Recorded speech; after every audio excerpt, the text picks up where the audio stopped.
All right, let's talk about founding a startup. If you've ever dreamed of it, you know it can feel, well, impossible, right? So much noise, so many conflicting pieces of advice. Today, we're going to cut through all of that. I'm going to give you a super clear step-by-step roadmap to take that idea in your head and turn it into a real, breathing company. So, you ever had an idea that just won't let you go? You know the one. It's the one that pops into your head in the shower, the one that keeps you up at night. You're scribbling it on napkins. You're annoying your friends with it. That feeling, that little spark, that's where every single great company begins. Okay, so here's how we're going to break this down. We've got 4 main stages. First, the spark. That's finding your idea. Second, the core, which is all about building your team. Then we get to the build, actually making the thing. And finally, the grind, launching, learning, and doing it all over again.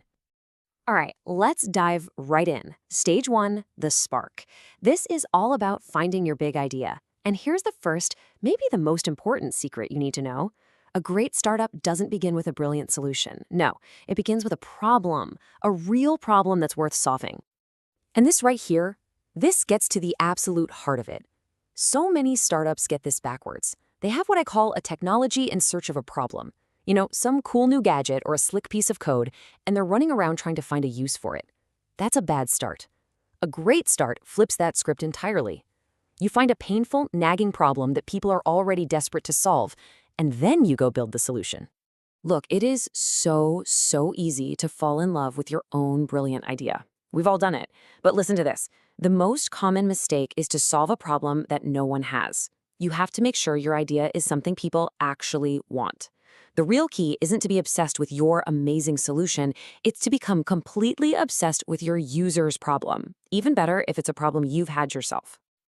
Okay, so you've got the what. You've identified a real problem. Now it's time for the who. And that brings us to stage 2, the core. This is all about building your team. Because an idea is just a blueprint, right? These are the people who are actually going to build the house. And let me tell you something absolutely critical for any founder to understand.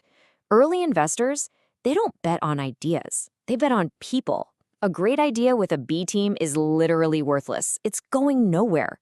But a mediocre idea with a rock star A team, that can become a billion-dollar company. Why? Because that team can pivot, they can learn, they can grind. In the beginning, the team is everything, period. So, what are we actually looking for in a co-founder? Well, first off, a shared vision and values. You got to be heading in the same direction. Then you need complementary skill sets. You don't want 2 brilliant engineers. You want an engineer and, say, a fantastic salesperson. It's like a puzzle. You also need unwavering resilience because, trust me, things will get tough. And maybe most important of all, underneath everything, you need deep, unshakable trust. You have to know they have your back no matter what. Okay, we've got the problem, we've got the people. Now for the fun part. Stage 3 is the build. This is where we stop talking and start making. It's about taking that idea that's been rattling around in your head and turning it into a real product that you can put in someone's hands. And the key word here is MVP, minimum viable product. Now, let's be super clear. This is not your perfect, polished, everything including the kitchen sink dream product. Not even close. The MVP is the simplest, most stripped down version you can possibly build that still solves that one core problem for your user. Its only job, its whole reason for being, is to help you start learning from real people. And that learning process is a loop, a really important one. It goes like this. First, you build that simple MVP. Then you measure. You get it into the hands of a few users and you watch what they actually do with it. And finally, you learn. You take all that feedback, all that data, and you figure out what to fix or what to build next. Then you do it all over again. Build, measure, learn, over and over. Okay, so that loop, that brings us to our final stage. And honestly, this might be the most important one of all.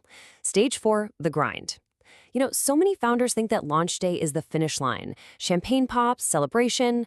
But that is so wrong. Launch day isn't the finish line. It's the starting line. The real work has just begun. And listen up, because if you only remember one thing from our entire chat today, make it this. You cannot, I repeat, cannot figure out what your customers want by sitting in your office staring at a spreadsheet. You have to get out of the building and actually talk to your users. Watch them use your thing. Hear their frustrations. That's it. That's where all the gold is buried. So what does the grind actually look like in practice? It's basically an engine, an iteration engine. And look at what fuels it. A whopping 40% of it is just user feedback. That's the biggest piece of the pie. The rest of it is taking that feedback, turning it into product improvements, analyzing the data, and then pushing out the new and improved features. It's just a constant cycle of listening, building, and responding. So here's the big takeaway from all this. You have to get comfortable with being wrong, because your first product, it's almost certainly going to be wrong in some pretty big ways, and that's okay. That's not failure. Real failure is being wrong and then refusing to learn from it. The startups that actually win aren't the ones that are right from day one, they're the ones that learn and adapt the fastest. All right, let's bring it all home. Let's recap the whole roadmap. It really just boils down to this. Start with a real, painful problem. Get an absolute A team around you. Build the simplest possible thing first, that MVP. Then, talk to your users relentlessly. And finally, iterate. That's it. That's the whole game. So there you have it. That's the framework. That's the founder's roadmap. The path is pretty clear, right? Now, that doesn't mean the journey is going to be easy. It's going to be hard, but the map is in your hands. So the only question left, and it's the biggest one, is what are you going to build?